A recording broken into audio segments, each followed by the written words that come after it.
যেই নারী জীবন ভর স্বামীর খেদমত করিয়া আমল করিয়া কখনো যদি বলে এই স্বামীর ঘরে এসে শান্তি পাই না, জীবনের সব আমল বরবাদ, সব আমল বরবাদ। আর অথচ নারীর দাম কত?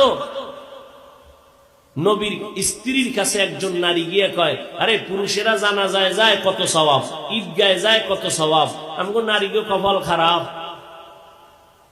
আম্মা জান নবীর কাছে গেলেন, নবী জবাব দিলেন, সমস্ত নারীদের জানায় দাও, এরে নারীরা, পুরুষেরা জুমায় যাবে, ঈদগায় যাবে, জিহাদে যাবে, জানাজায় যাবে, তুমি ঘরের মধ্যে থাকিয়া নামাজ পড়ো, স্বামীর খেদমত করো, স্বামীর মাল হেফাজত করো, সন্তানের আদর্শওয়ালা বানাও।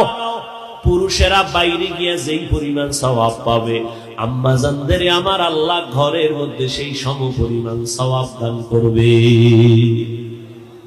কয়দিনের দুনিয়া, আর বাইচা থেকে লাভ কি? এখন স্বামী অন্য চিন্তা, স্ত্রী একজন আছে আর একটা বিবাহ করবে, এই তালে আছে, তো দুনিয়ার জাহান্নাম তৈরি হয়ে গেছে। আম্মা জান আর কয়দিন এই আনন্দ করবেন?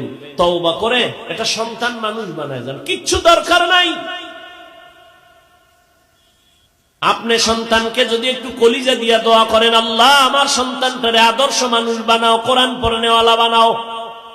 যুবকদেরও বলবো, যুবক, আমি হাফিজুর রহমানের কোনো এলেম নাই, কোনো আমল নাই, নিশ্চিত কিচ্ছু নাই, তারপরও আল্লাহ তোমার ময়দানে এই চকরিয়ার জমিনে রাত্র 12টার পর